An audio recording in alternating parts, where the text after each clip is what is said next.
구독, 좋아요. 3부 진행합니다. 양일국 박사님 나오셨습니다. 어서 오십시오. 안녕하세요. 예. 자, 시작을 이걸로 얘기를 해보죠. 예. 지금 저기 떠있죠? 그거 좀 전면으로 띄워주시겠어요? 예. 홍콩의 대표적으로 반중 성향으로 알려졌던, 꼽혔던 그런 언론이죠.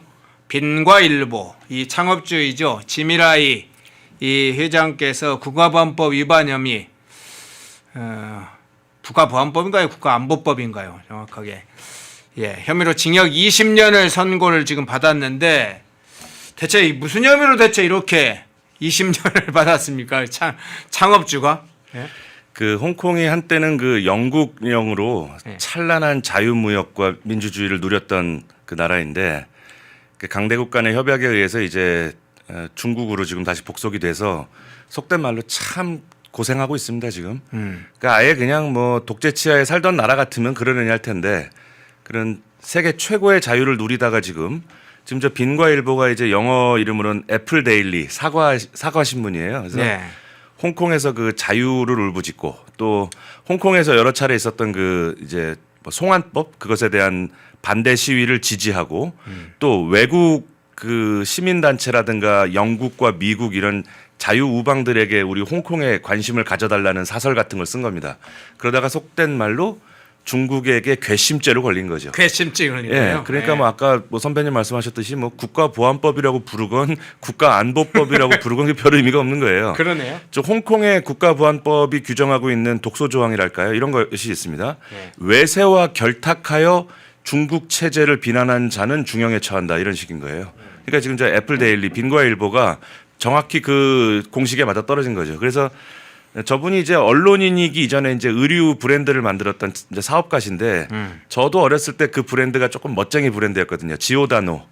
지오다노라는 브랜드를 만든 사업가고 지금 올해 나이가 78세인데 그런 빈과일보 만들어 가지고 중국에 쓴소리를 좀 했다가 2000년부터 지금 수감 중이에요. 2000년부터 수감 중인데 지금 징역 20년을 확정한 거죠. 그럼 사실상 종신형으로 봐야 되는 것이죠. 그래서 이것은 뭐 나중에 할 얘기를 좀 당겨서 한다면은 대한민국을 포함한 이 국제사회가 지금 미국과 유럽이 만들어 놓은 질서 속에 지금 돌아가고 있는데 그렇죠. 미래에 만약 중국의 질서 속에 놓이게 된다면 그때 당시 대한민국이 어떤 나라가 될 것인지를 상징적으로 우리 맛배기로 보여주는 언론의 자유와 민주주의를 압살하는 언론 자유 민주주의라는 가치보다 공산당의 이익이 더 상위에 있는 그런 중국의 잘못된 시스템을 상징적으로 보여주는 사건이다. 그렇게 말씀드릴 수 있습니다. 예, 징역 20년을 지금 선고를 받았다. 1심에서 선고를 받았다. 자, 시진핑이 어떤 국가 체제를 운영하는지, 중국 공산당이 또 어떻게 국가 체제를 운영하는지는 우리가 알고 있죠. 그렇지만 한 가지 한번 좀 정상적인 국가들 체제 내부의 상황으로 한번 보고 있지는 않습니다만 이런 질문 한번 추가해 볼게요. 이 지미라이 창업주가 항소를 한다든가 또는 국제적 여론에 따라서 굉장히 비난이 높아져서 압력이 높아진다. 그러면 저 지금 법원의 1심 판결이 뒤집힐 가능성 그 부분은 좀 있다고 봅니까? 어떻게 보세요? 그 통상적으로 자유 국가들은 사법부의 독립성이 보장이 되죠. 예. 그러니까 요행이 정말 양심 있는 판사가 하나 나오면은 그것도 요행을 좀 바라야 됩니까? 예, 요행이 양심 있는 판사가 나와서 뭐 조금 정치적인 소나기를 감수하고 그 언론인한테 징역 20년이 뭐야? 그 반성문 한 장 쓰고 집으로 보내요. 예를 들어 그런 양심 있는 판사가 나와도 중국은 사법 체계 위에 공산당이 있어요. 그래서 판사가 판결을 내린 다음에 그 판결을 내린 근거나 이런 걸 가지고 그 지역 공산당한테 결재를 받아야 확정되는 거죠. 그래서 지금 지금 지미라이가 받고 있는 그 죄는 공산당을 모독했다는 괘씸죄이기 때문에 뭐 일부 양심 있는 판사가 좋은 뭐 판결을 내린다 그래도 공산당 선에서 다시 이거는 판결의 논리가 잘못된 것 같아. 다시 한번 논의해봐. 뭐 이런 끝인 거고요. 또 두 번째로 이 국제사회가 나서가지고 어떤 독재 정권에다가 압박을 해가지고 뭐 사면이 되는 경우가 왕왕 있습니다만 지금 이번 그 중형을 내린 배경이 외세와 결탁해서 중국의 체제를 비난했다. 이게 이제 핵심 골자거든요. 예. 근데 지금 미국에서 안 그래도 9일에 부당하고 비극적인 결론이라고 대변인 성명이 나왔어요. 빨리 가석방 시키라고 지금 압력이 들어오지만 지금 공산당의 체면, 공산당의 뭐 관시라고 하나요? 그 체면에 얽힌 문제이기 때문에 아니 지금 지미 라이가 외세랑 결탁해서 중국 체제를 비난했다고 20년을 때렸는데 미국에서 뭐라고 한다고 형량을 깎아주면 중국 공산당의 체면이 바닥에 떨어지는 것이죠. 그래서 국제사회가 지속적으로 저 문제에 압력을 넣고 노력을 해야 되겠습니다만 당분간은 아마 감옥에서 나오기는 어렵지 않을까. 또한 그것이 공산당 일당 독재가 가지고 있는 무서움이다 이렇게 말씀드릴 수 있겠습니다. 예. 자, 중국 공산당 통치하에 있는 홍콩, 시진핑 권력 체제 하에 지배를 받고 있는 홍콩. 자, 개인의 자유가 압살되고 언론의 자유가 극도로 제한되는 언론의 자유가 있다고 해야 되나요? 제한이 제약되거나 제한되고 있다가 아니라 언론 자유가 없다고 이제 봐야 되겠죠. 지금 상황이 지미라이 회자 창업주를 통해서 그런 장면이 나오는데 우리와 좀 연관해서 보면 이 홍콩의 저 상황 특정 언론사를 딱 찍어서 저런 정도로 강압적으로 저렇게 중형을 때려서 이 중국 공산당과 시진핑의 국가 체제의 그런 폭압을 그대로 드러내고 있는데 한국에는 언론에 이재명 정부의 지금 상황에서 언론의 자유는 지금 상황이 건전한가 안전한가 어떻게 보세요? 지금 중국의 이런 언론 탄압은 뭐 어제 오늘 일이 아닌데 네.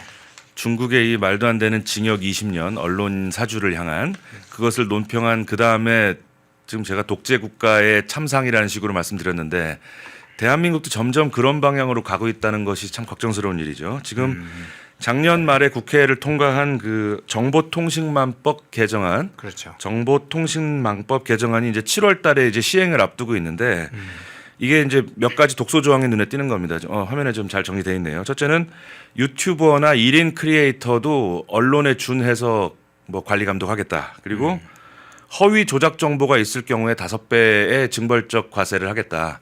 근데 문제는 뭐 선배님도 뉴스 진행해 보셔서 아시겠지만은 10개 뉴스가 있는데 그중에 한두 개가 허위일 수 있단 말이에요. 전체적으로는 사실인데 뭐 한두 개의 시점이라든가 장소가 잘못될 수 있는데 일부만 허위라도 전체를 가짜로 규정할 수 있다. 그리고 또 저런 독소 조항들이 보이니까 진작에 미 국무부가 야 이건 안 돼. 우려를 표명한 게 작년이거든요. 자 그러면은 이게 이제 쿠팡하고도 지금 맞물려 돌아가고 있는 이슈인데 지금 저런 정보통신망법을 앞두고 있는 대한민국이 지금 저 지미라이 징역 20년을 걱정하고 있는 게 일종의 좀 코미디 비슷한 모양새가 됐다. 지금은 정보통신망법 정도로 뭐 유튜브를 좀 입을 막고 이런 것이겠지만 지금 이 정부가 계속 이런 식으로 폭주를 하게 되면 나중에 이제 더 심한 더 노골적인 언론 탄압법이 나올 수 있지 않은가. 지금 중국의 경우는요.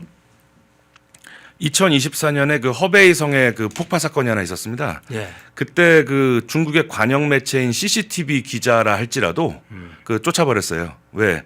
중국의 그 양회가 있습니다. 전국인민대표회, 전국인민정치협상에서 양회가 있는데 그 중국의 높은 공산당들이 모여서 그 큰 회의를 한 직후에 그 허베이성에서 폭발 사고가 난 거예요. 그러니까 이건 불경하다.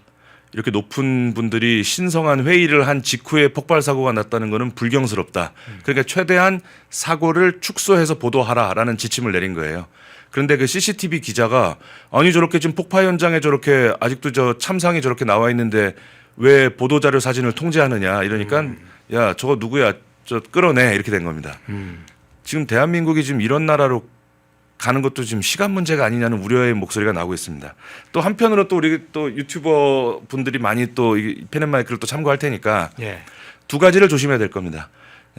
우리가 1인 유튜버들이 혼자서 모든 방송을 다 준비하려다 보니까 사실관계나 이런 걸 체크하지 못하고 이렇게 방송하는 경우도 많고 또 유튜버들이 이제 피가 뜨겁다 보니까 특히 우파 성향 유튜버들이 내 의견과 사실을 버무려서 이야기하는 경향들이 가끔 있어요. 그렇죠. 그리고 예를 들면 저는 이제 펜앤마이크에서 국제 문제만 이렇게 논평하기도 사실 좀 벅차거든요.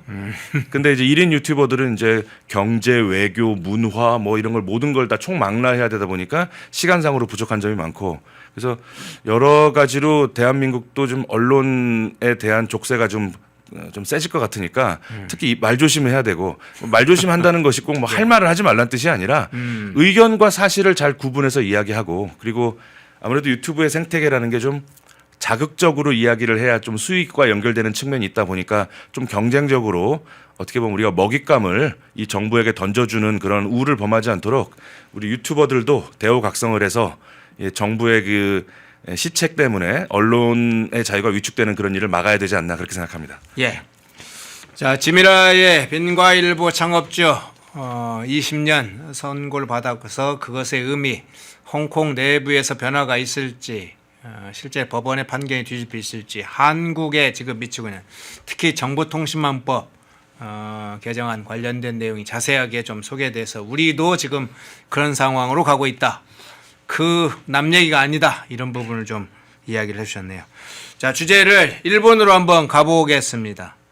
일본의 총선 결과를 보고 또 이제 다른 차원에서 이 국제정치학 전문가이시니까 이 양일국 박사님의 국제정치학 시각에서 한번 살펴보겠는데요.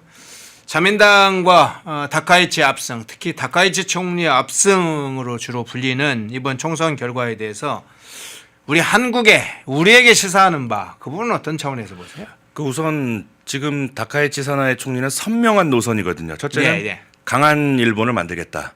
중국과 싸우겠다. 미국과 굳게 손잡고 함께 가겠다. 이 세 가지로 요약이 되거든요. 그렇죠. 그러한 다카이치 사나의 정부를 일본 국민들이 전폭적으로 힘을 실어줘서 지금 뭐 단독으로 자민당이 316석을 확보했는데 태평양 전쟁 종전 이후 처음이에요. 이 정도 힘을 실어준 게. 근데 오늘 아침에 제가 방송국에 오면서 뉴스를 보니까 아무리 다카이치가 예뻐도 316석을 준 건 좀 너무하지 않느냐라고 설문조사를 했는데 네. 그러니까 마음속으로는 다카이치 정부를 지지하더라도 316석 주는 거에 대해서는 좀 부담스러운 사람들도 있을 거란 말이에요. 근데 전체 일본 국민의 55%가 그럴 수도 있지 뭐 이런 거예요 지금. 더 무서운 거예요 그 부분이. 왜냐하면 이제 일본 내에도 양심 세력이 있고 자유민주주의 세력이 있는데 뭐 경우에 따라서 뭐 국민들이 지지하면 316석 줄 수도 있는 거 아니냐. 이게 55%라는 얘기죠. 그러니까 다카이치 사나이 총리 개인에 대한 지지율이 한 7, 80%. 316석이라는 헌법도 바꿀 수 있는 무소불위의 권력을 만들어준 이 현상에 대해서도 55%는 그게 뭐 지금 이러고 있는 거예요. 그러니까 지금 강한 일본, 중국과 싸우는 일본, 미국과 함께 가는 일본으로 앞으로 더 선명한 노선을 걷게 됐다. 그런데 제가 사실은 뭐 지난 문재인 정부 시절부터 뭐 이른바 죽창 지금 현 여권이 참 좋아하는 이슈입니다. 인기 죽창가요? 맞습니다. 네. 인기 떨어지고 조금 전국의 주도권이 야당 쪽으로 간다 싶으면 이제 죽창 카드를 꺼내면 그게 제법 대한민국에서는 재미를 좀 봤거든요. 네. 또 우리나라 사람들이 갖고 있는 그 반일 감성에 호소하는 건 괜찮은. 그래서 뭐 공연이 그 유니클로 같은 데 가가지고 이렇게 립스틱으로 옷에 낙서하고 뭐 이런 게 좀 먹혔습니다. 자, 그런데 그럴 때 우리 건전한 보수우파 진영에서는 그 일본과 100년 전에 있었던 그 앙금을 가지고 일본하고 지금 우리가 대립할 필요는 없지 않느냐 이렇게 얘기해 왔던 이유는 뭐냐면 일본이란 나라가 한미일 삼각 공조의 틀 안에 있었기 때문에 사실은 죽창가를 우리가 하지 말자고 얘기했던 거죠. 지금 뒤에 미국이 으르렁대고 있는데 일본이 임진왜란 때처럼 전함을 몰고 우리에게 올 가능성은 없지 않느냐. 네. 그래서 우리가 사실은 일본에 대해서 과도한 반일 컨텐츠 이런 거에 대해서 좀 부정적이었던 것인데 지금 일이 이렇게 되면 이제 경우가 달라지는 거예요. 첫째, 316석을 통해서 거의 전권을 자민당이 갖게 되고요.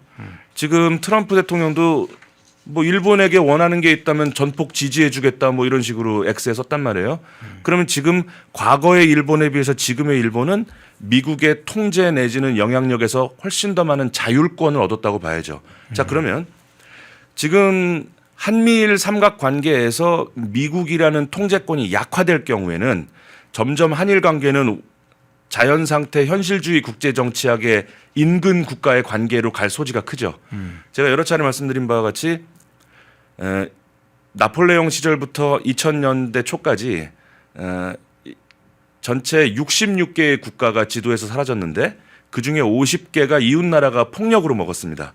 우리 일본하고는 임진왜란부터 또 주권을 뺏긴 우리가 또 아픈 경험이 있기 때문에 미국으로부터 자유로운 일본은 대한민국에게는 위험한 이웃이 될 수 있다. 그런 측면에서 우리가 비상하게 이 문제에 관심을 가져야 될 거고요. 지금 막 게시판에 지금 제가 이 문제를 논평하고 있는 이 시간에도 국내 정치 문제로 막 논쟁이 벌어지고 있는 것 같은데 더 중요한 문제는 우리가 바깥에서 위기가 올 수 있다는 거고요. 그래서 지금 우리가 다카이치가 전폭적으로 지금 트럼프 대통령의 지원을 받고 있기 때문에 사실 트럼프 대통령이 지금 이재명 정부에게 하고 싶어도 못하는 말이 몇 마디가 있을 거예요. 예. 예를 들면 뭐 그 대미 투자 금액 가지고 자꾸 딴소리하고 우리한테 와서 한 말 다르고 또 자국에 돌아가 가지고 언론 브리핑이 다르고 뭐 이런 거에 대해서 괘씸함이 있지만 미국이 그래도 체급 차이가 너무 나는 대한민국하고 우리가 싸우긴 좀 그렇지 않아 해서 참고 있는 부분들이 있을 텐데 제가 우려되는 부분은 이제 다카이치 총리가 그 부분의 대변인 역할을 할 가능성이 크다는 거예요. 즉 트럼프 대통령이 뭘 그런 얘기까지 하세요. 그거는 저 일본선에서 알아서 하겠다. 자 그래서 동아시아 지역에서 일본의 입김이 세질 수가 있다는 거고요. 그리고 또 그간 미국이라는 그 변수가 없었다면은 일본이 이렇게 대한민국에게 웃는 얼굴로 인사를 하고 정찰 자산 정보 자산을 공유하고 또 전두환 대통령 때는 울며 겨자 먹기로 40억 불 차관까지 내놨습니다. 그게 대한민국이 무섭거나 또는 일본이 진실로 과거사에 대해서 미안한 마음 때문에 그렇게 했겠느냐. 국제정치적으로 볼 땐 그건 아니올시다죠. 오로지 미일 관계를 개선하고 유지하기 위해서 이를 갈면서 참아왔던 겁니다. 자 그리고 좀 민감한 얘기일 수도 있는데 과거사 문제에 대해서 일본이 여러 차례 사과했습니다. 책임 있는 총리가 여러 차례 사과했지만 우리 국민들이 피가 뜨겁다 보니까 사과를 안 하면 안 한다고 뭐라고 하고 사과를 하면 진정성이 없다고 또 뭐라고 몰아세웁니다. 그럴 때마다 일본에서 그냥 웃고 말았습니다. 뭐 일부 시민단체를 동원해서 날선 말을 했지만 정부 차원에서는 조용히 있었단 말이에요. 그게 어디 대한민국이 무서워서 그랬겠습니까? 그저 미일 관계에서 잡음을 내는 것이 국익에 도움이 안 되니까 속으로 참았던 겁니다. 근데 이제는 그럴 이유가 없어졌다는 것이죠. 지금 316석의 거대 여당이 됐고 트럼프까지 힘을 실어주고 있고 겁나는 게 없는 일본이 돼가고 있다는 뜻입니다. 우리 대한민국이 지금 일본의 부상에 대해서 확실한 그 최악의 시나리오를 염두하고 대안을 지금 부지런히 만들어야 되는데 어제 이재명 대통령 어젠가요? 그제 보니까 그 트위터에다가 뭐 다카이치 사나이 총리 축하드립니다. 조만간 또 우리 한번 뵙죠. 뭐 일본으로 한번 뭐 셔틀 외교를 시작하죠. 뭐 이러는데 지금 이게 이렇게 한가한 소리를 할 땐가 좀 여러 가지로 우려되는 측면이 많습니다. 예. 좀 지금 다른 아주 새로운 조금 추가되는 새로운 시각을 보여줬네요. 그러니까 일본과 관련해서 우리의 이제 국제적 시각이 어떤지는 이 일본 총선 중요한 선거 이후에 여러 가지 방송을 통해서도 저희 방송에 몇 차례 했는데 우리 현실주의 국제정치학의 상당한 시각을 갖고 있는 우리 안국 박사님 보기에는 지금까지 한국과 한일 관계가 지금까지 유지되고 발전해 온 것도 사실은 한국의 힘이나 한국의 저력 그 측면보다는 미국이라는 세계 제1의 강대국이 있었기 때문에 일본이 그런 점을 고려해서 한국과의 관계에도 또 경제적 지원도 해왔다. 만일 미국이 그런 어떤 미일 관계가 깨지고 뭐 깨질 가능성이 약하긴 합니다만 뭐 여러 가지 상황을 이야기를 하는 거겠죠. 일본의 독자적이 가지면 우리에게 꼭 지금 같은 상황으로 진행될 것인가에 대한 우려도 지금 하시는 것 같아요. 그래서 아까 말씀 중에 우려 이제 최악의 상황도 이야기할 건데 그러면 이제 그렇게 여쭤볼게요. 한번 우리가 예상되는 지점들을 한번 살펴보려고 하니까 가장 주목해야 될 부분 중에 하나일 수가 있고 우리도 어떤 위기에 대해서 대처를 해야 되니까 우려되는 상황 또는 최악의 시나리오라고 지금 아까 하셨던 그 부분은 어떻게 뭐라 보시는 거예요? 그 이런 것이죠. 예. 아까 좀 채팅창에 어떤 분께서 말씀하시기를 뭐 그게 뭐 걱정할 일이냐. 일본이 강력한 리더십을 가지고 정계를 개편했으니까 한일 간의 협력과 우호를 강화하면 되는 거 아니냐. 그게 잘 안 될 거라고 제가 보는 겁니다. 그 이유가 뭐냐면 지금 동아시아 지역에서 한국과 일본은요. 과거사의 측면에서도 경합하는 관계지만 미국이 가지고 있는 그 천문학적이고 강력한 국방 안보 자산 동아시아 지역에다가 미국이 풀어놓을 보따리를 한국과 일본 중 누가 많이 더 가져가느냐의 경쟁 관계란 말이에요. 그러면 지금 저렇게 완벽할 정도로 집권당으로서 모든 준비와 채비를 다 갖췄습니다. 어쩌면 지금 다카이치 사나이 총리는 100년에 한 번 올까 말까한 승기를 잡은 거예요. 이 시기를 그저 웃는 얼굴로 이웃과 사이좋게 보낼 것인가. 현실주의 국제정치적으로 볼 땐 그렇지 않다가 더 무게가 실리는 겁니다. 모처럼 저 물이 들어올 때 노 저어야지. 여기서 우리가 미국을 위에 놓고 한국과 일본이 안보와 경제 문제를 경합하는 이 관계에서 확실하게 일본의 우위를 다져놓고 나는 총리직을 그만두겠다. 내 다음 총리는 적어도 동아시아 지역에서 대한민국하고 경쟁하는 스트레스는 받지 않도록 하겠다. 아마 이렇게 만들어 놓을 공산이 크죠. 그게 강한 일본이잖아요. 자, 그러면 안보적인 측면에서 우리가 지금 예상할 수 있는 나쁜 시나리오를 말씀드리면 네. 이런 거죠. 지금 미국이 전폭적인 신뢰를 배경으로 동아시아 지역에서 미국의 대리인 내지 대변인 역할을 지금까지 해오고 있는데 이제 여기서 확실한 국내적 기반을 바탕으로 군기 반장 노릇을 하려 들 가능성이 있죠. 미국의 세계 전략에 반하는 양다리 외교, 친중 외교가 보이면은 대한민국이건 뭐 베트남이건 필리핀이건 그건 안 돼. 지금 정신 못 차려? 이렇게 큰 소리 쳐도 지금의 일본에게 과연 누가 과연 네가 뭔데라고 말할 수 있는 나라가 있겠냐는 거예요. 자, 우리가 국제 정치에서 국가의 권력, 국가의 국력을 측정하는 여러 공식이 있는데 제가 전에 한번 말씀드린 바와 같이 인구, 뭐 영토, 뭐 경제력 이렇게 눈에 보이는 지표가 있고요. 지금 국가가 올바른 국가 전략을 설정했느냐, 국민들이 전폭적인 국민 의지로 뒷받침하고 있는가, 이걸 무형국력이라고 합니다. 근데 S 클라인이라는 그 유명한 CIA 출신 정치학자가 만든 공식에 따르면 국력은 유형국력 곱하기 무형국력이다. 지금 다카이치 사나에가 지금 선도적으로 내세우고 있는 국가 전략, 친미, 반중이라는 국가 전략, 거기에 316석을 쏟아부어주는 국민 의지. 만약에 지금 일본의 국민 의지와 국가 전략을 숫자로 환산할 수 있다면 세계 최강 대국 반열의 국력이 나올 거란 말이에요. 지금 이런 일본이 미국의 그 든든한 뒷배를 등에 안고 대한민국이나 필리핀이나 대만 등 동아시아 국가들에게 목소리를 높일 거란 말입니다. 그럼 대한민국의 1차적인 위신의 문제가 걸리지만 이 안보 문제에서 여전히 우리는 일본의 정찰 자산, 시긴트, 항공 사진이 아쉽단 말이에요, 우리는. 자, 그런데 여기서 예를 들어 다카이치 사나에 제가 다카이치라면 이런 거 한번 해보겠습니다. 지금까지는 군말 없이 미일 동맹과 한미 동맹의 정신에 입각하여 뭐 대한민국에 필요한 정찰 자산을 무상으로 제공했다면 제가 다카이치라면은 어이 트럼프 대통령 이거 왜 우리가 공짜로 줘야 됩니까? 이거 우리가 주긴 주는데 우리가 시혜를 베풀고 있다는 점을 명확히 하고 줬으면 좋겠다. 그럼 트럼프 대통령이 지금 바쁜 일 많은데 아이 그러지 마라고 안 할 거란 말이에요. 그 큰 문제 안 생기게 다카이치 자네 선에서 제대로 조율해봐. 그러면 외교적으로 이럴 수 있죠. 앞으로 우리 일본의 항공위성 사진이나 정찰 자산 받아갈 때 너희들 성의 표시를 좀 해라. 고맙다고 말을 하든지 돈을 얼마 내든지 너희들 왜 당연하다는 듯이 받아가지? 바로 이런 것들이 하나하나 그간 미일 한미 동맹의 정신에 입각해서 우리가 시혜를 누려왔던 것들에 대해서 이제 가격을 책정하기 시작할 수 있다는 겁니다. 아, 청구서가 붙을 수 있다. 그렇죠. 네. 우리가 노무현 대통령 때요. 전시작전권 환수하려다가 급하게 백지화했던 이유가 바로 이겁니다.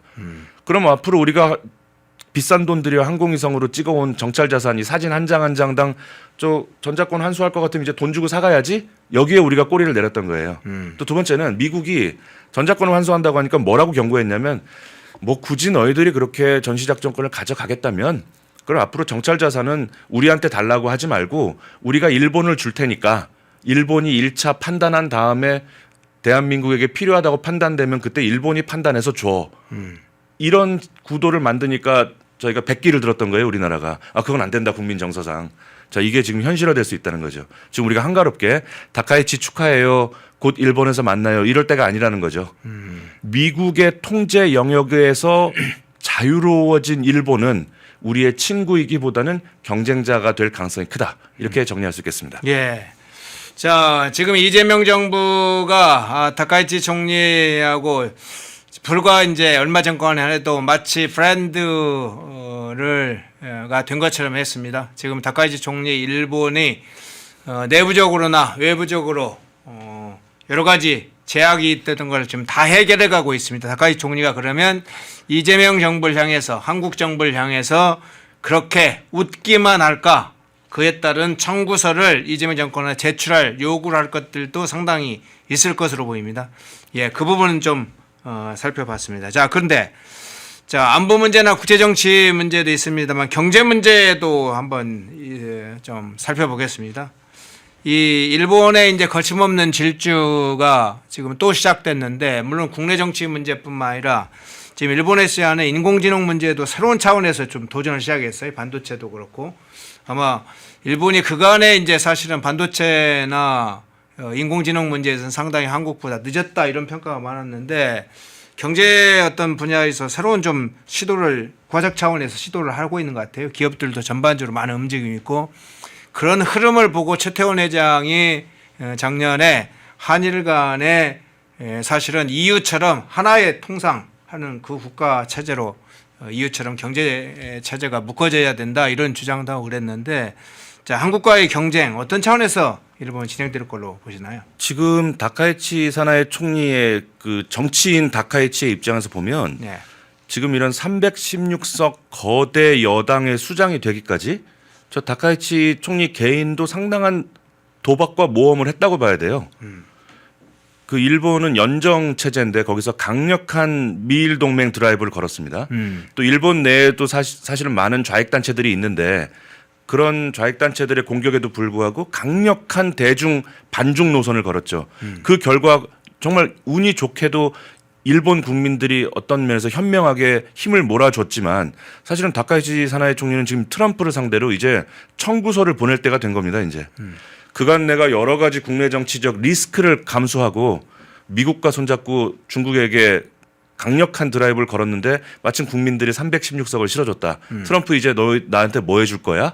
아마 이 청구서가 들어갈 때가 된 거예요. 이제 그럼 트럼프 입장에서는 저렇게 리스크를 감내하면서 미국에게 힘을 실어준 지도자가 국내 지지 기반이 이렇게 탄탄해졌는데 상당한 자율성을 주는 것으로 화답할 수밖에 없는 거예요. 지금 만약 트럼프 대통령이 일본 다카이치 총리를 막 저 예전 남아공 라마포사 같이 면박을 주면은 일본 국민들이 뒤집어질 거란 말이에요. 감히 우리 총리한테 저렇게 해? 야 이거 미일 동맹 다시 생각해야 되는 거 아니야? 이럴 수 있단 말이에요. 그래서 국내 지지 기반이 탄탄한 지도자는 해외에 나가서도 당당한 겁니다. 자 그러면 어차피 이런 시기가 영원히 가지 않는다는 거 일본이 더 잘할 겁니다. 그러면 차후 대한민국하고 경쟁 관계에 있는 그 먹거리들에서 선점을 하려고 노력하지 않겠는가? 다소 그 페어플레이 정신에 어긋나는 면이 있더라도 미국이 확실하게 도와줄 때 대한민국을 눌러놓고 당분간 어느 정도 격차가 유지되게끔 만들어 놓으려 하지 않겠는가. 뭐 이재명 대통령이 저 일본에 정상회담하러 갈 때 다카이치 총리가 90도로 꾸벅 인사했단 말이에요. 예. 사실 외교의 문법은 아닙니다. 그렇게 인사하는 거 아니에요 원래는. 근데 많은 사람들이 아유 저 다카이치 총리 예의 바르다. 근데 일이 이렇게 되고 나서 돌아보니까 이게 다카이치 총리가 무서운 여성이구나. 저렇게 90도로 깍듯하게 인사하고 막 같이 웃으면서 깔깔거리면서 드럼을 치면서 지금 이러한 그림을 읽었다는 거 아니에요. 우리가 여기서 의회 해산시킨 다음에 300성 이상 쓸어잡아서 미국하고 단단히 손잡으면 저 대한민국 정도 우리가 과거에 그랬듯이 우리 발밑에 놓고 우리는 미국하고 대등한 위치에서 동아시아의 리더가 될 수 있다. 저 웃는 얼굴 뒤에 그런 플랜이 있었다는 걸 우리가 이제 각성해야 될 거고요. 자, 구체적인 시나리오 말씀드려 보겠습니다. 첫째는 반도체 분야에서 지금 한국하고 일본이 경쟁이 걸리는 게 2나노미터 이하 초미세 공정 반도체입니다. 근데 그거 하려면 EUV 감광제라는 그 저 빛을 쏘는 그게 핵심 부품인데 이거를 지금 일본이 우리한테 기술 협조를 하거나 완제품을 우리한테 줘야지만 우리가 반도체를 만들 수 있는데 다카이치 총리가 이럴 수 있죠. 저거 대한민국에게 이 장비 빌려주거나 수출했다가 중국으로 넘어갈지도 몰라. 이 트럼프 대통령 이 문제 조금 더 판단해서 결정하면 어때? 하고 시간을 벌어줄 수 있어요. 그럼 지금 말씀하신 대로 지금 저 라피더스라는 그 일본의 지금 반도체 그룹이 있습니다. 이 라피더스에게 시간을 주는 거죠. 지금 이 감광 기기를 지금 한국에게 주면 한국이 더 치고 나갈 테니까 공연한 시비거리를 몇 개 좀 만들어서 반도체의 그 시간 격차를 줄이는 접근이 가능할 수 있습니다. 또 금융의 측면에서는 우리에게 행사할 수 있는 힘이 더 많죠. 아시다시피 1997년에 IMF 외환 위기도 표면적으로는 일본이 대출을 회수했기 때문에 우리 외환고가 텅텅 비게 된 것이죠. 자 그러면 한일 통화 수합 문제 예를 들어서 지금 예를 들어 미국은 달러 통화 수합도 안 해줬는데 그 다카이치 자네가 좀 저 엔화하고 통화 수합은 좀 해주지 그래. 예를 들어 미국의 입장이 이렇다 그래도 지금 316석의 다카이치가 안 하겠다고 하면 안 됩니다. 그 대한민국 자꾸 시진핑한테 가가지고 뭐 한중일 협력을 하자 그 말도 안 되는 소리 하고 다니는데 오빠 나는 이거 통화수합 못 해줍니다. 어떻게 할 거예요? 316석인데. 네. 이런 문제 걱정해야 된다는 거예요, 우리가. 일본은 뭐 전통적으로 뭐 일본은 미국이 시킨 대로 하는 나라니까 뭐 당연히 통화 수합도 해주고 우리 환율을 위해서 뭐 도움을 주겠지. 아마 지금 이 정부 사람들이 그렇게 순진하게 보고 있는 것 같은데 그건 일본의 무서운 외교를 모르는 소리입니다. 금융에서 우리를 괴롭히려고 하면은 또 국제신용평가사에 일본이 갖고 있는 영향력 어마무시하거든요. 오늘 제가 아침에 어떤 한가로운 우리나라 좌파 매체의 신문 기사를 봤는데 정말 제가 기가 차다 못해 한심한 기사를 하나 봤습니다. 다카이치가 316석으로 엄청난 승리를 거뒀지만 트럼프 대통령은 기다렸다는 듯이 너희들 약속한 대미 투자금 언제 줄 거야 라고 독촉하기 시작했다. 트럼프 대통령은 반드시 대가를 요구하는 뭐 대통령이다. 미일 관계에 뭐 균열이 예상된다. 이런 논조인 거예요. 참 희망과 사실을 구분하지 못하는 그 언론인 거죠. 자, 지금 일본이 미국에게 투자하기로 약속한 돈이 5,500억 달러 정도 수준입니다. 자, 제가 일본의 단적인 지표를 말씀드리면 일본은 그냥 가지고 있는 외환 보유고가 1조 2천억 원이 넘죠. 그리고 그것보다 더 많은 미국 채권을 갖고 있어요. 미국의 국채를 갖고 있습니다. 국채는 갖고 있으면 이자를 받는 거죠. 돈으로 줘도 그만이지만 상징적으로 어이 미국 뭐 이번에 우리 개헌 저지선도 뚫었고 너네들이 우리나라 보통 국가화 되는 거 이렇게 밀어줘서 고맙다. 좀 뭐 보통 국가화는 시간 문제 아니겠어요? 그럼 우리 뭐 미국에게 투자하기로 약속한 5,500억 달러 그거 뭐 현금으로 주고 그거 구차하다. 우리가 갖고 있는 미국 국채 5,500억 불만큼 소각하겠다. 그 미국이 얼마나 좋아하겠어요? 그럼 이자를 안 줘도 되는 거잖아요. 일본이 미국에게 줄 수 있는 선물 보따리가 우리가 줄 수 있는 보따리보다 훨씬 크다는 거예요. 그런 점을 지금 이야기하지 않고 뭐 다카이치 총리와 무슨 미국이 균열이 생긴 것처럼 벌써부터 보도합니다. 그건 균열이 생기길 바라는 거겠죠, 그게. 자, 그래서 금융에서는 특히 국제신용평가사에 대한민국이 갖고 있는 리스크를 유야무야, 음으로 양으로 푸시를 하면 대한민국이 어려워질 수 있다. 대한민국 지금 당장 환율 감시국가죠. 이거 조작국가로 올라가면 큰일 나는 겁니다, 우리. 그렇죠. 그리고 마지막으로 이 미래 먹거리, 양자 컴퓨터, 그 6G 통신, 자율주행 자동차, 또 지금 뭐 인공지능 로봇. 자, 여기에서 이럴 수 있어요. 일본이 막강한 국내적 지지 기반과 미일 동맹을 배경으로 지금 일본식의 그 미래 먹거리를 스탠다드로 만들어 버릴 수가 있다는 얘기죠. 일본식이 아무래도 미국하고도 잘 맞으니까 우리 일본식을 세계 표준으로 인정해 줘. 그럼 일본과 다른 방식으로 설계하고 만든 우리나라가 비표준 국가가 되죠. 미일 동맹이 강력해지고 미국이 일본을 제어할 수 있는 폭이 줄어들면 이런 위험한 리스크가 생긴다는 거예요. 우리가 수십 년에 걸쳐 피땀 흘려서 엄청난 투자금을 집어넣어서 만든 미래 먹거리 산업이 순식간에 비표준이 될 수 있다는 것이죠.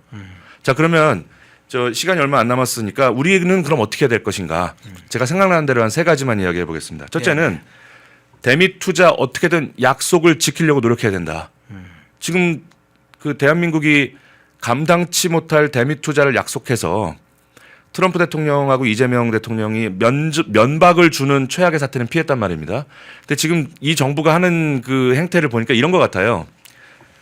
어차피 트럼프 대통령 임기 이번이 마지막 아니야?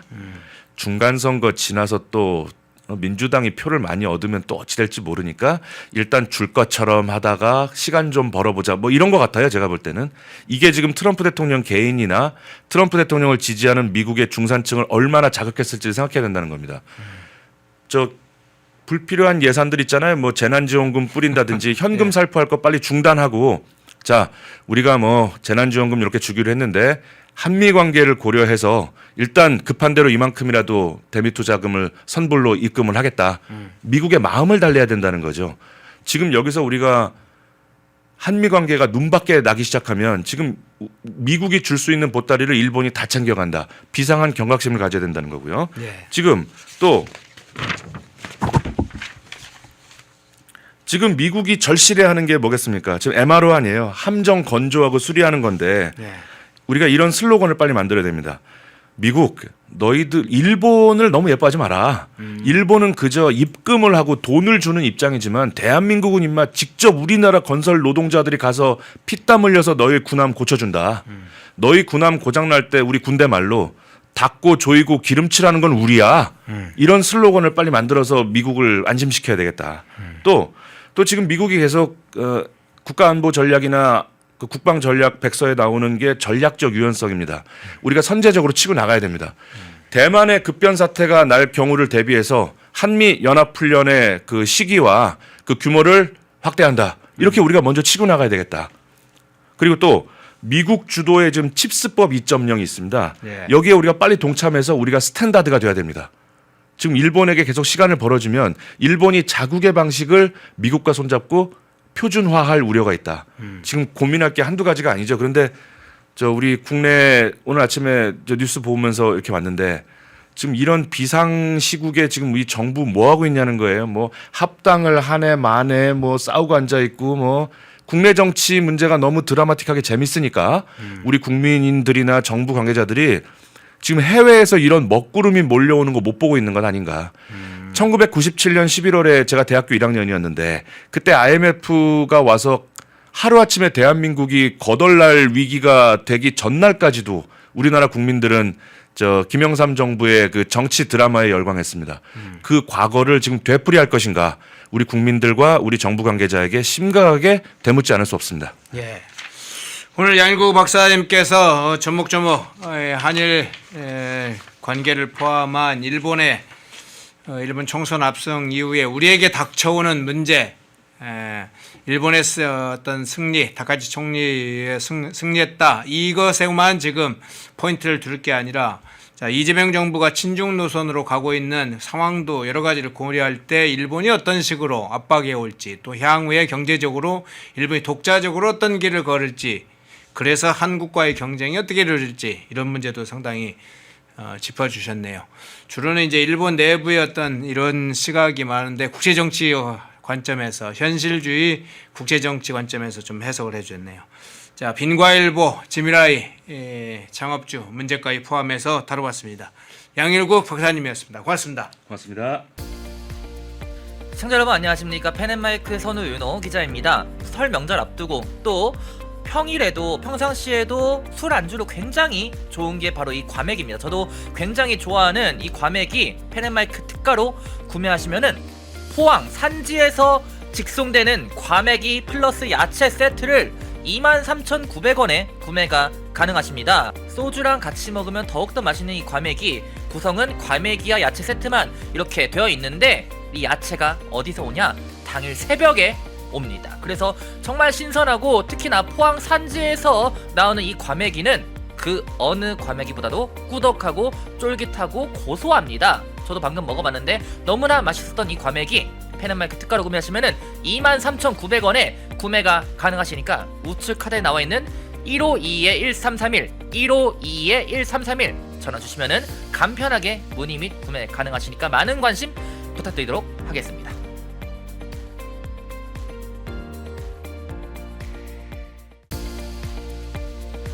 시청자 여러분 안녕하십니까. 펜앤마이크 선우 윤호 기자입니다. 오늘은 제가 제품 하나를 소개해 드리려고 하는데요. 바로 남재은 박사가 직접 개발한 알부민 울트라맥스 누적 판매량이 300만 병을 돌파한 만큼 후기로 검증된 뭐 그런 제품이라고도 볼 수가 있는데 그러면 많은 분들이 대체 어떤 부분에서 무엇을 보고 300만 명이 넘는 이 주문량을 돌파했는지 그걸 알아야겠죠. 바로 많은 분들이 꼽는 것에 피로회복, 면역력, 그리고 간 건강 등이 있습니다. 무엇보다 남재은 박사가 본인이 직접 마시면서 개발에 참여했기 때문에 다른 제품들을 보더라도 이름을 걸고 판매하는 제품들은 당연히 자신감이 있을 수밖에 없습니다. 그것이 이러한 자신감이 300만 병 돌파라는 그런 판매량으로 입증된 거기도 하고요. 이 피로회복, 면역력, 집중력 저하, 간 건강 등 이 하루 한 병 바꿔보시면은 아마 일상이 달라졌다는 후기들이 많은 것처럼 여러분들도 그 후기가 자신의 후기가 될 수 있을 거라 생각을 합니다. 지금 구매하시면은 펜앤마이크 이벤트로 정말 그 어디서도 경험할 수 없는 이벤트를 경험하실 수가 있습니다. 바로 2+1 이벤트인데요. 지금 바로 우측 하단에 나와 있는 번호 1522-1331 152-1331 전화 주시면은 펜앤마이크에서만 진행하는 2+1 이벤트로 알부민 제품 구매하실 수가 있으니까 많은 관심 부탁드리도록 하겠습니다.